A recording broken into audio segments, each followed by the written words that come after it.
I mean, Shamina already did it, so she just told us. And there were obviously other people online telling us and like advising us on what to do and what not to do.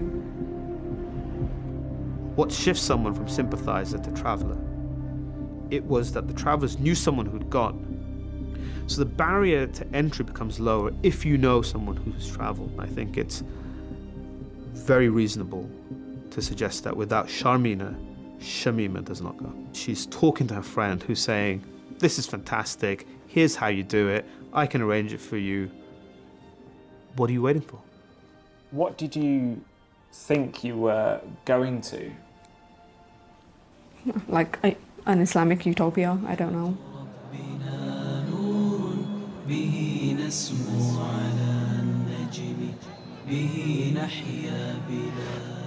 I had only seen one small clip of an ISIS propaganda video, which was the Eid video. Families in the parks together, the men saying, you know, come here, come with your families, it's safe, you know, you can live a good Islamic life here, you can build a family, you can be happy, you can go to paradise.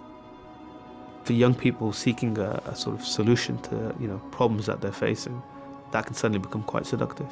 ISIS propaganda is well known for the ultra-violence, but only about 8 or 9% of ISIS's output was that ultra-violence. Of course, that's the bit that captures the headlines, and therefore it's what we all know and associate with the movement.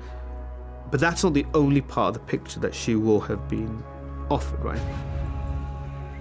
As the media would like to tell you, things are pretty chaotic here, but what I've come to see here is there's actually a really good medical service being provided here, lots of hospitals. This is where your sense of identity and belonging have their natural home.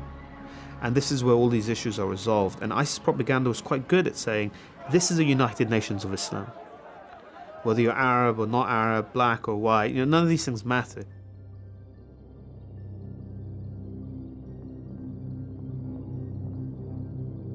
This is James Wright Foley, an American citizen of your country. As a government, you have been at the forefront of... There was a lot of very critical things of ISIS in the news at the time, and you must have had some awareness of that. How do you ignore that, or how do you perceive that this is still the right thing to do with all the atrocities that they're committing? To be honest, I did not know about these atrocities because as a 15-year-old, I did not watch the news. I got my news on social media, and like the people who I spoke to on social media were saying, no, it's not true, it's an exaggeration. They're just trying to make ISIS look bad because they hate Islam. President Obama has tonight described the beheading of the US journalist James Foley by an extremist from Islamic State as an act of violence that shocks the conscience of the entire world. The aid worker David Haines, held for 18 months in Syria before being murdered, has been called a British hero by the Prime Minister. In the last hour, a video has been posted on the internet which appears to show the British hostage Alan Henning being beheaded by an Islamic State. Do you get why people will find it hard to believe that you just didn't watch ISIS propaganda in London?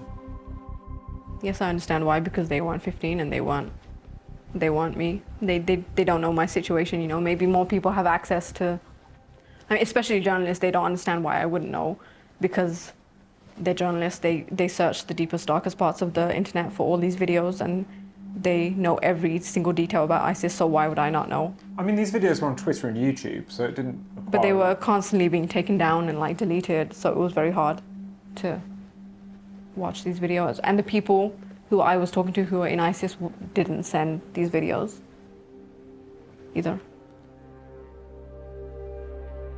Shamima Begum has claimed that she didn't see the sort of videos of people being executed that were so widely publicised. Do you think that's true? Don't believe it. And no reasonable person would believe it. However, however much you're a teenager watching at home with the Kardashians, doing loads of stuff on social media, being physically welded to your mobile phone, nobody, particularly 3 intelligent students from East London, could have been absolutely oblivious to the horrors that were being waged by Daesh out in Syria and Iraq at that time. Just doesn't wash. The one time I did hear about an execution was from a kid in school. He came and said that ISIS had just burned a Jordanian pilot.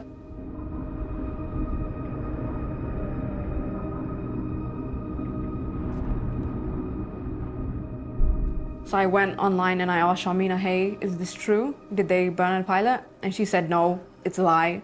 What happened was he was flying over ISIS territory and ISIS shot him down. The plane crashed and caught on fire. And the video is of them dragging his body out of the flames. And she just said the media just twisted it to make it look like ISIS had executed him.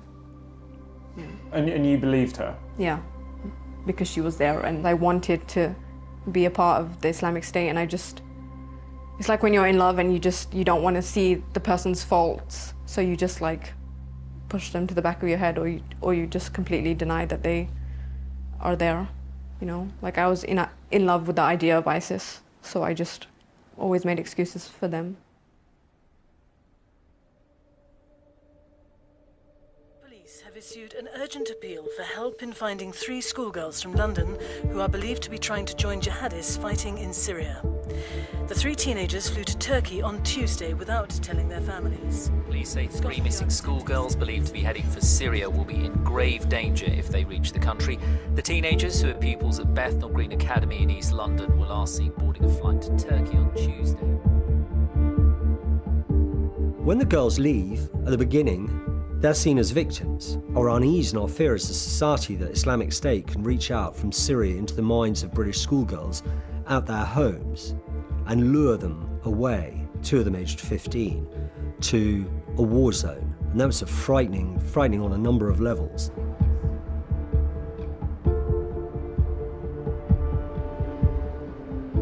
So these are the images of the girls that the police have released.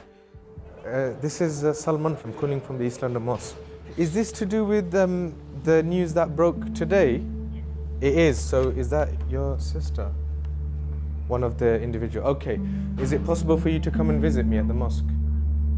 For the first time when I spoke to Shamima's sister on the phone, she was distraught, she was crying, she was asking for prayers and so on, and that really broke me. Just so that you're comfortable, we've already had conversations with the police, inshallah, and we're going to try and get them to do as much as they can to bring them back, yeah?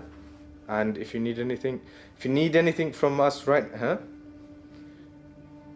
No, we're going to make dua, Don't cry, please, don't cry. We'll do everything that we can, yeah? Okay? Don't cry. All right, I'll let you go now. I think there was almost a feeling of loss before we knew that we had lost, and it was really hard to stomach.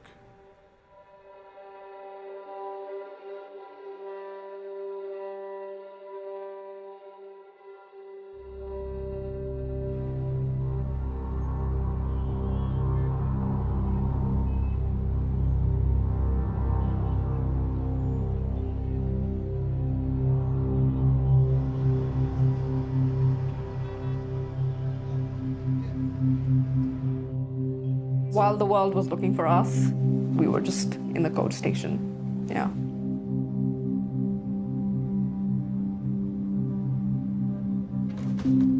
We changed our clothes, we dressed a bit more Islamically.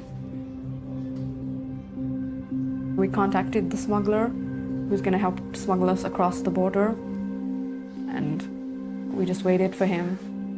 Then other families started to come into the coach station who also wanted to come to ISIS, and we just sat there with them. He finally came in the middle of the night. We had to buy food, obviously, so the smuggler took us outside to exchange money and to buy food, and then he would escort us back to the coach station, but he said we're not allowed to go outside by ourselves, so we didn't. How long were you sat at this coach station for? Oh my God, for an entire day. Just sitting and waiting and sitting and waiting.